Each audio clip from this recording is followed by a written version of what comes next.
اعوذ باللہ السمیع العلیم من الشیطان الرجیم من حمزه ونفخه ونفثه بسم اللہ الرحمن الرحیم فارتقب یوم تأتی السماء بدخان مبین یغشی الناس هذا عذاب علیم ربنا اکشف عنا العذاب انا مؤمنون انا لهم الذکر وقد جاءهم رسول مبین ثم تولوا عنه وقالوا معلم مجنون إنا كاشف العذاب قليلا إنكم عائدون يوم نبطش البطشة الكبرى إنا منتقمون سبحانك لا علم لنا إلا ما علمتنا إنك أنت العليم الحكيم رب اشرح لي صدري ويسر لي أمري واحلل عقدة من لساني يفقه قولي واحلل عقدة من لساني يفقه قولي.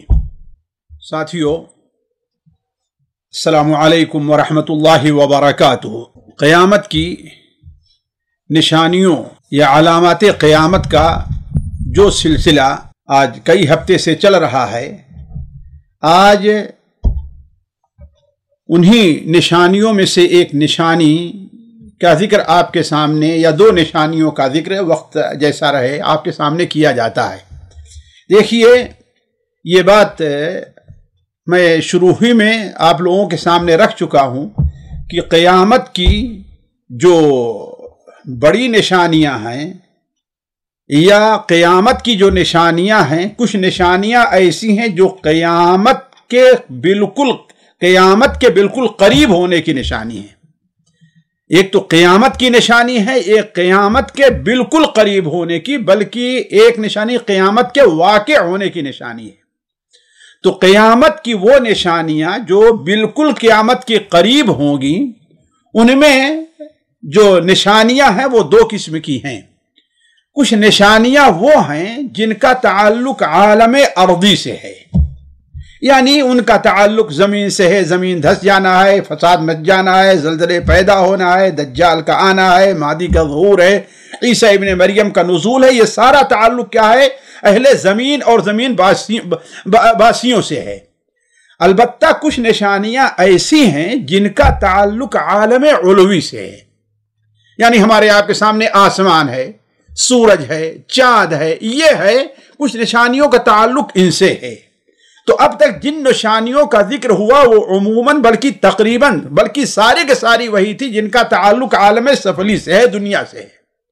اور اب آج سے ہم بعد ان نشانیوں کا ذکر کریں گے جن کا تعلق عالم علوی سے ہے. اس میں بھی دو قسم کی، کچھ چھوٹی نشانیاں ہیں، کچھ بڑی نشانیاں ہیں. مثال کے طور پر اللہ کے رسول صلی اللہ علیہ وسلم کی متعدد حدیثیں اس سلسلے میں وارد ہیں کہ قیامت کی نشانیوں میں سے ایک نشانی یہ بھی ہے، یا قیامت سے پہلے ایسا ہونے والا ہے کہ یہ چاند ہے جو ہم اور آپ جسے دیکھنے کی کوشش کرتے ہیں، جس سے اپنے مہینوں کا تعین ہمیں کرنا چاہیے. یہ الگ مسئلہ ہے کہ آج عمومی طور پر مسلمان اسے بھولتے جا رہے ہیں، صرف عید بقرعید تک اسے یاد رکھتے ہیں اور باقی نہیں یاد رکھتے. حالانکہ اللہ تبارک و تعالیٰ نے جو تقویم، جو کیلنڈر ہمارے اور آپ کے لیے متعین کیا ہے، وہ کیلنڈر وہی ہے جس کا اعتبار چاند سے ہے. سورج سے شریعت نے کوئی کیلنڈر متعین نہیں کیا ہے. اس لیے قدیم زمانے ہی سے علماء کہتے آ رہے ہیں کہ یہ چیز جائز نہیں ہے، یہ چیز ناجائز ہے. لیکن یہ ہے کہ اب عام اتنا ہو گئی ہے مسلمانوں میں کہ اگر اس سلسلے میں کچھ بات کہی جائے تو قابل اعتراض انسان ٹھہرے گا. تو علی کل حال چاند دیکھنے کے لیے آپ لوگ جانتے ہیں کہ دقت پیش آتی ہے. بسا اوقات چاند اتنا باریک ہوتا ہے کہ جس کی نظر بڑی تیز ہے، اور جو شخص چاند کے ہلال نو کے ظہور اور اس کے طلوع کی جگہ کو جانتا ہے وہی دیکھ پاتا ہے، ورنہ پہلی رات کا چاند عموماً دکھائی کم لوگوں کو دیتا ہے، اللہ کہ 30 کا چاند ہو. لیکن جب قیامت قریب آئے گی اور عالم علوی کے اندر تغیر پیدا شروع ہوگا تو ان میں سے ایک صورت یہ بھی ہوگی، اس کی کوئی ترتیب نہیں بیان کی جا سکتی. ایک صورت یہ بھی پیش آئے گی کہ یہ ہلال جو ہے وہ بڑا دکھائی دے گا، پھولا ہوا دکھائی دے گا، کہ انسان یہ سمجھے گا کہ ارے یہ تو کہیں ہم سے بھول تو نہیں، کل کا چاند تو نہیں ہے، پرسوں کا چاند تو نہیں ہے. حالانکہ وہ پہلی رات کا چاند ہوگا. یہ آپ صلی اللہ علیہ وسلم کی حدیث سے بالکل واضح ہے. چنانچہ ایک حدیث جسے امام طبرانی رحمہ اللہ اپنی معجم صغیر اور معجم کبیر دونوں میں حضرت ابو ہریرہ رضی اللہ تعالیٰ عنہ سے نقل فرماتے ہیں کہ نبی کریم صلی اللہ علیہ وسلم نے ارشاد فرمایا من اقتراب الساعۃ انتفاخ الاہلہ، اہلہ جمع ہے ہلال کی، انتفاخ نفخ سے ہے پھول جانا، بڑا ظاہر ہونا، تو قیامت کے قریب ہونے کی نشانی ہے۔ اس لیے ہم نے اسے رکھا ہے عام قیامت کی چھوٹی نشانیوں کا جہاں ذکر کیا ہم نے اس کا ذکر نہیں کیا تھا، حالانکہ یہ چھوٹی نشانی ہے، ہم نے اس کا ذکر نہیں کیا تھا، اس لیے کہ یہ قیامت کے ان نشانیوں میں سے ہے جو قیامت کے قریب ہونے کی نشانی ہے۔ تو آپ صلی اللہ علیہ وسلم نے ارشاد فرمایا من اقتراب الساعۃ انتفاخ الاہلہ، قیامت کے قریب ہونے کی یا بالکل قریب ہونے کی نشانیوں میں سے ایک نشانی یہ بھی ہے کہ چاند پھول جائے گا، چاند بڑا ہو جائے گا۔ وَأَن يُرَى الْهِلَالَ لِلَيْلَةٍ فَيُقَالُ هُوَ ابْنُ لَيْلَتَيْنِ، یہاں تک کہ پہلی رات کا جو چاند ہوگا اسے لوگ دیکھ کر کے کہیں گے کہ یہ تو دو دن کا چاند، 2 رات اس کے اوپر گزر گئی ہے۔ تو گویا اپنا حجم اس کا جو ہوا کرتا ہے وہ ہمیں اور آپ کو عام دنوں کے مقابلے میں جب قیامت بالکل قریب ہوگی تو لوگوں کو بڑا دکھے گا۔ اسی طریقے سے وہ حدیث جو امام طبرانی رحمہ اللہ کی طبرانی صغیر اور اوسطی کے تحت انس بن مالک سے مروی ہے، نبی کریم صلی اللہ علیہ وسلم نے ارشاد فرمایا ان من اقتراب الساعہ ان یری الہلال قبلا، قیامت کے قریب ہونے کی نشانی یہ ہے کہ چاند بالکل واضح طور پر دکھائی دے گا، جیسا کوئی آدمی آپ کے سامنے بالکل کھڑا ہو، آپ کے قبلہ میں آپ اس کو دیکھیں، اس کے دیکھنے پریشانی نہ ہو۔ آج چاند کے دیکھنے میں دقت اور پریشانی پیش آتی ہے، ہر انسان دیکھ نہیں پاتا، لیکن جب قیامت بالکل قریب آ جائے گی تو یہی چاند بالکل واضح طور پر دکھائی دے گا۔ تو آپ صلی اللہ علیہ وسلم نے ارشاد فرمایا کہ ان من اقتراب الساعہ یا من اقتراب الساعۃ ان یری الہلال قبلا، قیامت کی قریب ہونے کی ایک نشانی یہ ہے کہ چاند بالکل واضح پر طور دکھائی دے گا۔ کہا جائے گا یہ تو 2 رات کا چاند ہے۔ وَأَن تُتَّخَذَ الْمَسَاجِدُ طُرُقًا، اور یہ ہے کہ مسجدوں کو گزرگاہ اور راستہ بنا لیا جائے گا۔ وَأَن يَظْهَرَ مَوْتُ الْفُجَاءَةِ، اور یہ کہ اچانک موت ظاہر ہو جائے گی۔ تو یہ 3 نشانیاں، ان کا یہ معنی نہیں ہے کہ یہ چیز کیا ہے تھی ہی نہیں، ان کا کبھی کبھار وجود ہوتا تھا۔ بسا اوقات چاند دیکھنے سے انسان کہتا تھا کہ یہ تو پہلی رات کا چاند ہے لیکن بڑا دکھ رہا ہے، لیکن یہ ایسا ہمیشہ نہیں ہوتا رہا ہے۔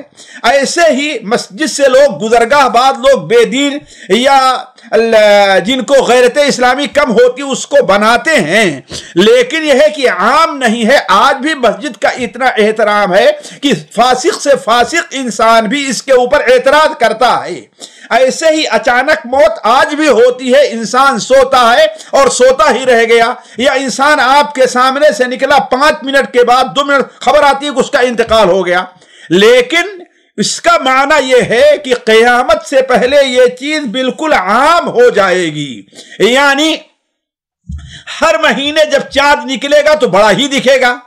ایسے ہی لوگوں کے دل سے مسجد کا احترام اور اس کی قدسیت جاتی رہے گی۔ لوگوں کے نزدیک بازار میں جانے اور مسجد میں، یعنی یہ راستہ جو عام جا رہا ہے اس میں جو بازار کی طرف، اور یہ راستہ جو مسجد سے گزر کر کے ادھر جا رہا ہے، دونوں راستے میں کوئی فرق نہیں ہوگا۔ یعنی مسجد کی قدسیت کے نزدیک، مسجد کا احترام، مسجد ان کے نزدیک ایسے ہے گویا کہ یہ بازار ہے۔ اسی طریقے سے موت فجأہ کا معنی یہ ہے کہ بالکل عام ہو جائے گی، عام لوگ اس کے اندر مبتلا ہو جائیں گے۔ تو کہنے کا مطلب یہ ہے کہ جس چیز کا مجھے یہاں ذکر کرنا تھا وہ یہ تھا کہ قیامت کی چھوٹی نشانیوں میں سے ایک نشانی جس کا تعلق قیامت کے بالکل قریب آنے سے ہے، اور جو قیامت کے جس کا تعلق عالم علوی سے ہے، ان میں سے ایک چیز کیا ہے کہ ہلال نو کا، یعنی پہلی رات کے چاند کا پھولا ہوا اور بڑا ظاہر ہونا ہے۔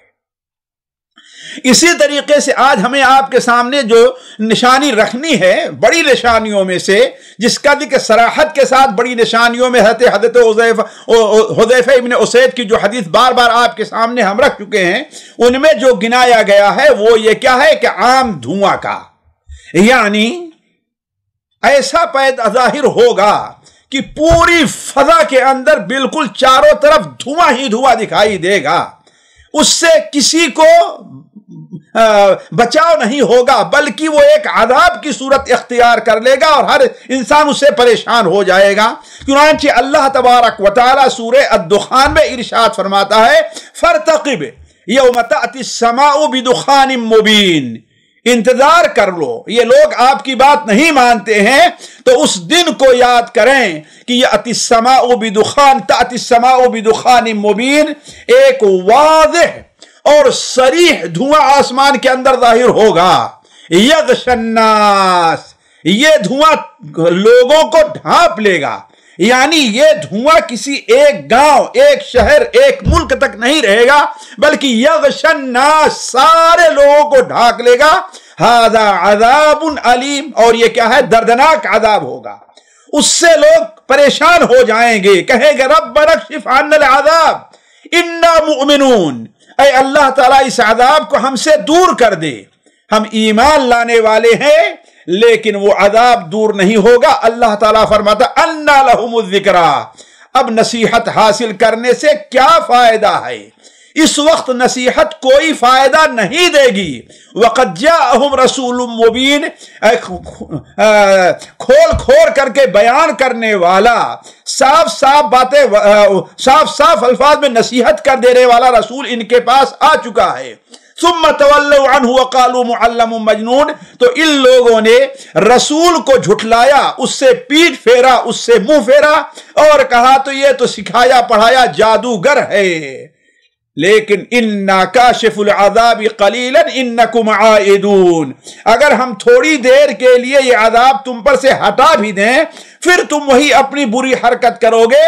یوم نبطش البطشۃ الکبریٰ انا منتقمون، تو جس دن ہم سخت گرفت کریں گے تو اس دن ہم تم سے انتقام لے لیں گے۔ اس آیات کے تفسیر میں اہل علم کا اختلاف ہے، بعض اہل علم کہتے ہیں کہ یہ ظاہر ہو چکی ہے اور بعض اہل علم کہتے ہیں کہ یہ ظاہر نہیں ہے، لیکن جس چیز سے انکار نہیں کیا جا سکتا ہے کہ صحیح احادیث کے اندر، صحیح احادیث میں ایک ایسے دھواں کے آنے کی خوشخبری دی ہے، کی خبر دی ہے نبی صلی اللہ علیہ وسلم نے، جو لوگوں کے لیے عذاب کی شکل اختیار کر لے گا۔ چنانچہ اللہ کے رسول صلی اللہ علیہ وسلم کی وہ حدیث جو صحیح مسلم میں اور سنن ابن ماجہ اور مسند احمد کے اندر ہے، آپ صلی اللہ علیہ وسلم نے بڑے واضح طور پر بیان فرمایا ہے کہ بادروا بالاعمال ستہ، 6 قسم کی صورتحال پیدا ہونے سے پہلے عمل میں جلدی کر لو، تاخیر نہیں ہونی چاہیے۔ وہ 6 صورتحال کیا ہے؟ آپ صلی اللہ علیہ وسلم نے ارشاد فرمائی طلوع الشمس من مغربها، مغرب سے یعنی مشرق کے بجائے مغرب سے سورج کا طلوع ہونا، جس کا ذکر ابھی آپ کے سامنے آ رہا ہے، ابھی دخان، اور دوسرا آپ نے کیا بیان فرمایا؟ دھواں، یعنی وہ دھواں بھی جب ظاہر ہو جائے گا تو گویا ایسے موقع پر لوگوں کو عمل کرنے کا موقع نہیں ملے گا یا کم ملے گا۔ اس کی وضاحت مسند احمد کی اس حدیث کے اندر ہے جسے حضرت ابو ہریرہ رضی اللہ عنہ نقل کرتے ہیں کہ آپ صلی اللہ علیہ وسلم نے ارشاد فرمایا ثلاث اذا خرجنا لم ينفع نفسا ایمانها لم تكن آمنت من قبل، 3 چیزیں جب ظاہر ہو جائیں گی تو کسی بھی نفس کو، کسی بھی انسان کو، کسی بھی جن اور جو مکلف ہیں ان کا ایمان فائدہ نہیں دے گا۔ جو لوگ اس سے پہلے نہ ایمان لے آئے ہیں نہ اور اپنے یا ایمان کی حالت میں کوئی نیکی کر لی ہے۔ وہ کون 3 چیزیں ہیں؟ طلوع الشمس من مغربها، جیسا کہ بھی آگے آئے گا، والدخان اور دھواں، ودابۃ الارض، اور تیسرا کیا ہے؟ وہ دابۃ الارض یعنی ایک ایسا جانور جو زمین سے گویا اسے اس کی ماں نہیں جنے گی، وہ جانور کسی عام جانور کے پیٹ سے پیدا نہیں ہوگا، بلکہ دابۃ الارض اللہ تعالیٰ کی قدرت سے اسی زمین سے نکلے گا۔ اس کا بھی ذکر اگر آج نہیں تو اگلی مجلس کے اندر آئے گا۔ اب ہم اسی موضوع کی طرف آتے ہیں، دھواں جسے آپ صلی اللہ علیہ وسلم نے عام نشانی قرار دیا ہے، اور وہ نشانی قرار دیا ہے کہ اس کے آنے کے بعد انسان کا ایمان قبول نہیں ہوگا۔ آخر وہ دھواں ہے کیا؟ دیکھیے، اس سلسلے میں احادیث کے اندر کوئی خاص تفصیل مروی نہیں ہے۔ بعض حدیثیں جو کسی حد تک قابل قبول ہیں، ان سے یہ پتہ چلتا ہے کہ یہ دھواں جو ہوگا وہ بالکل عام ہوگا، انسانی آبادی کے ہر حصے تک پہنچے گا، اس لیے دخان مبین کہا گیا ہے، اور ہر فرد بشر پر اس کا اثر ہوگا۔ کوئی بھی شخص ہو، چاہے جہاں کہیں بھی ہو، اگرچہ اونچے محلوں میں ہو، اگرچہ وہ بند کوٹھری ہی کے اندر کیوں نہ ہو، اگرچہ وہ پہاڑ کے گفاؤں میں جا کر کے چھپ جائے، کہیں بھی جائے، لیکن یہ دھواں پہنچ تک اس کے اوپر اثر کرے گا۔ اسی لیے اللہ نے قرآن میں کیا بیان، فَارْتَقِبْ يَوْمَ تَأْتِي السَّمَاءُ بِدُخَانٍ مُبِينٍ، یعنی بالکل واضح ہوگا، یغشی الناس، جو لوگوں کو گھیر لے گا۔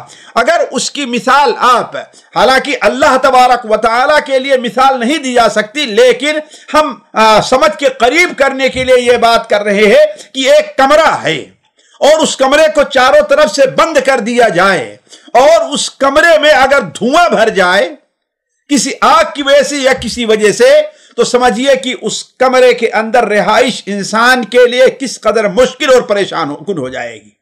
یہی صورتحال پیدا ہوگی جب اس روئے زمین کے اوپر مکمل طور پر چاروں طرف سے دھواں ہی چھا جائے گا۔ لیکن اللہ تبارک و تعالی اپنے مومن بندوں کے ساتھ رحیم ہے، اپنے مومن بندوں کے اوپر کرم فرمائے گا۔ متاثر تو وہ بھی ہوں گے اور متاثر کافر ہوں گے، لیکن مومن کے اوپر اس کا اثر ہلکا ہوگا اور کافر کے اوپر اس کا اثر سخت ہوگا، جیسا کہ وہ حدیث جسے امام طبرانی رحمہ اللہ اپنی کتاب طبرانی کبیر میں، اور ان سے پہلے امام طبری رحمہ اللہ اپنی کتاب تفسیر کے اندر حضرت ابو مالک اشعری سے نقل کرتے ہیں، علامہ امام ابن کثیر رحمہ اللہ اپنی تفسیر میں نقل کرنے کے بعد اس سند کو حسن قرار دیتے ہیں کہ اللہ کے رسول صلی اللہ علیہ وسلم نے ارشاد فرمایا، ان اللہ اجارکم من ثلاث خصال۔ اس حدیث کا ابتدائی حصہ سنن ابو داؤد اور مسند احمد وغیرہ میں بھی ہے، لیکن پوری حدیث جو ہم نے لی ہے وہ معجم طبرانی کبیر اور تفسیر طبری سے لی ہے۔ تو آپ صلی اللہ علیہ وسلم نے ارشاد فرمایا کہ اللہ تبارک و تعالی نے تمہیں 3 چیزوں سے محفوظ رکھا ہے، یعنی 3 مصیبتیں تمہارے اوپر نہیں آئیں گی۔ پہلی چیز تو یہ ہے کہ تمہارا نبی تمہارے اوپر ایسی بددعا نہیں کرے گا کہ سارے کے سارے ہلاک ہو جاؤ، جبکہ اللہ کے رسول صلی اللہ علیہ وسلم سے پہلے انبیاء نے یہ ایسا کیا ہے اور ایسا ہوتا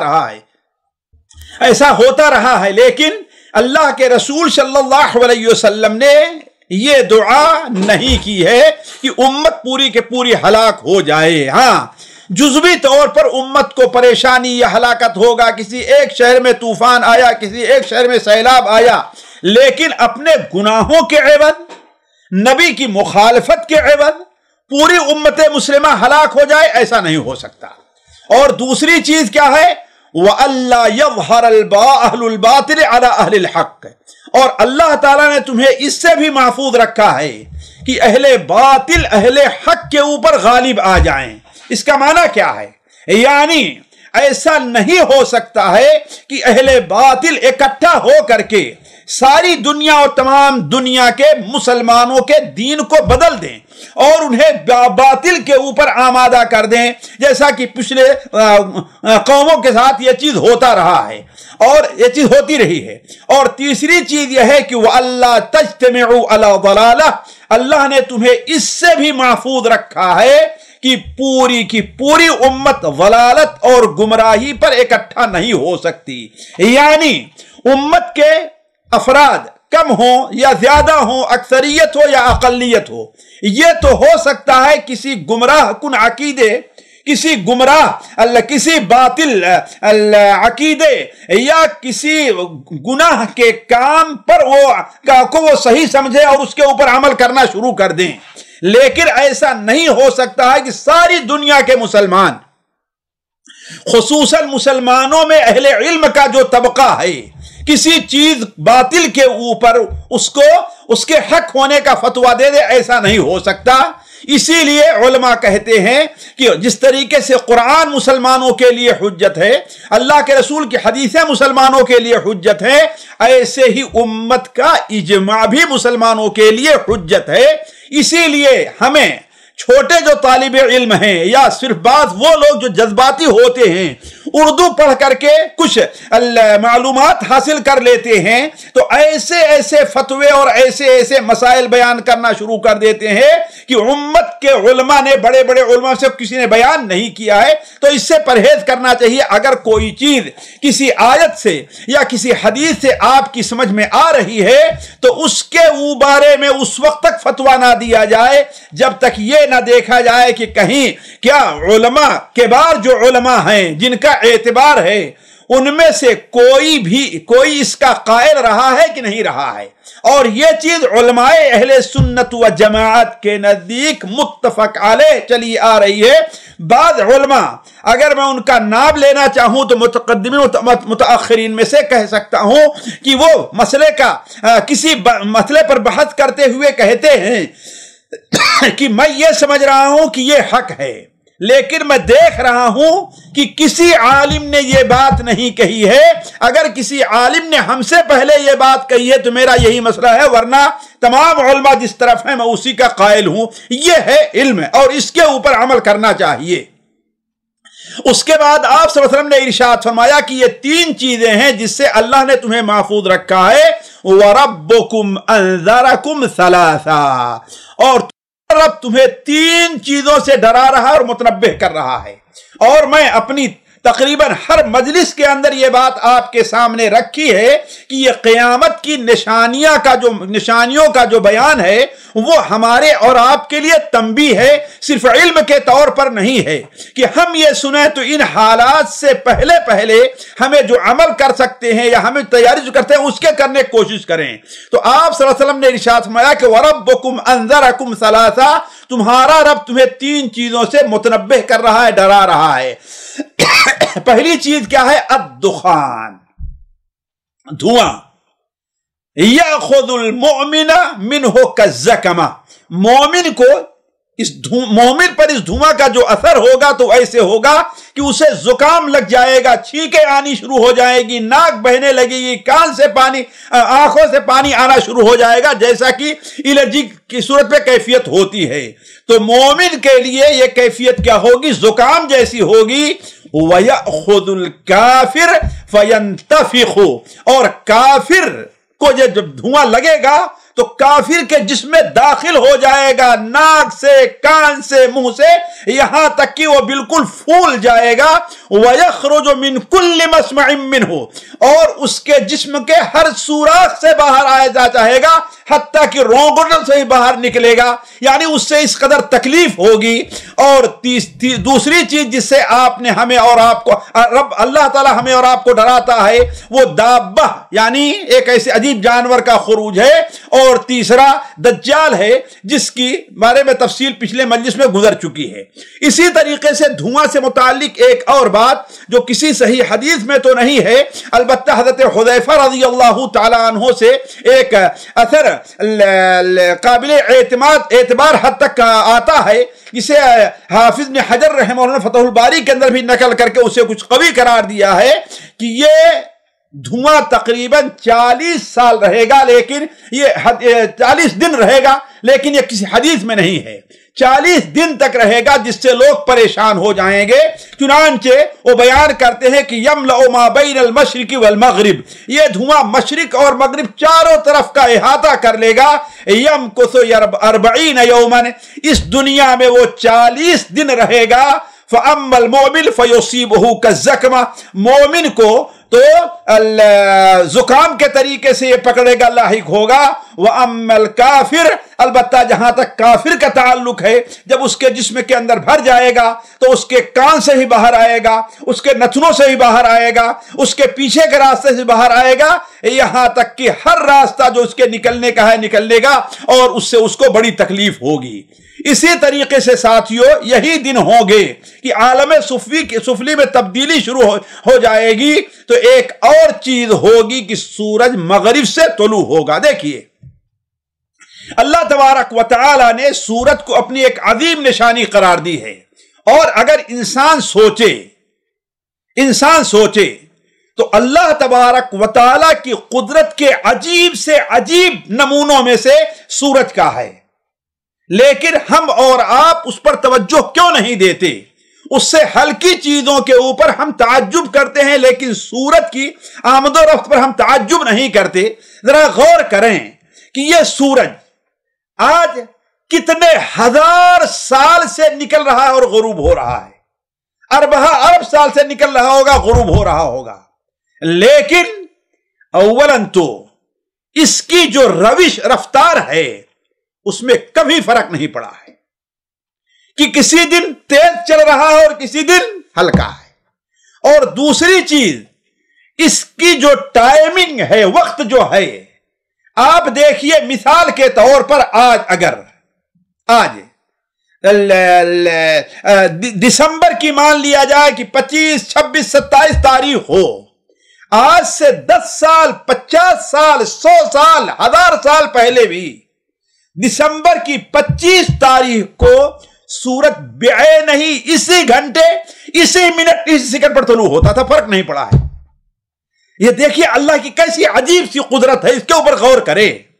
اسی لیے تو اللہ تبارک و تعالی نے ہمیں اور آپ کو ان فی خلق السماوات والارض واختلاف اللیل والنہار لآیات لأولی الالباب، یہ وہ آیتیں ہیں تقریباً 10 یا 11 جن آیتوں کو نبی کریم صلی اللہ علیہ وسلم روز آنا جب تہجد کے لیے اٹھتے تھے تو ان آیات کو پڑھا کرتے تھے۔ اور صحیح ابن حبان میں ہے کہ آپ نے بیان فرمایا، میرے اوپر آج کچھ آیتیں نازل ہوئی ہیں، فویل لمن قرأها ولم يتفکر فیها، اس کے لیے تباہی ہے جو ان آیات کو پڑھتا ہے لیکن ان آیات میں غور نہیں کرتا۔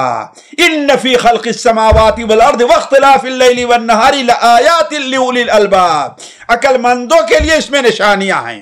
تو یہ سورج اللہ تبارک و تعالیٰ کی عظیم نشانی ہے، اللہ تبارک و تعالیٰ کے حکم کونی سے اپنی ذمہ داری اتنے دنوں سے نبھا رہا ہے، نہ کبھی لاپرواہی ہوتی ہے اس سے، نہ کبھی کوتاہی ہوتی ہے۔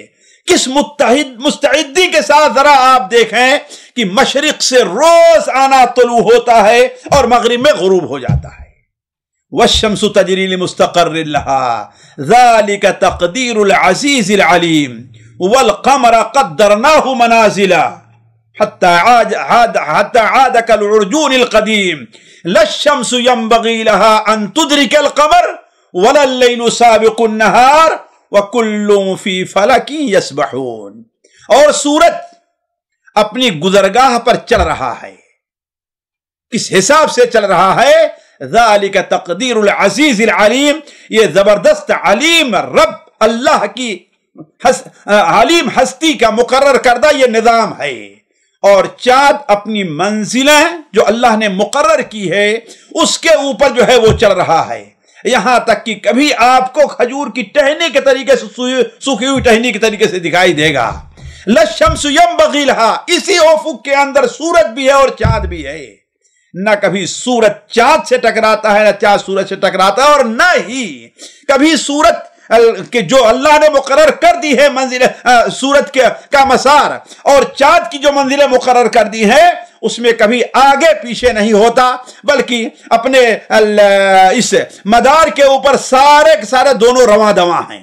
تو یہ سورج اللہ تبارک و تعالیٰ کی مخلوق ہے، اللہ کے حکم کونی سے اپنی ذمہ داری نبھا رہا ہے، اور احادیث اور قرآن کی آیات سے یہ بھی پتہ چلتا ہے کہ یہ ساری کے ساری مخلوقات جس میں سورج بھی ہے یہ اللہ تبارک و تعالیٰ کی عبادت کرتے ہیں اور سجدہ بھی کرتے ہیں۔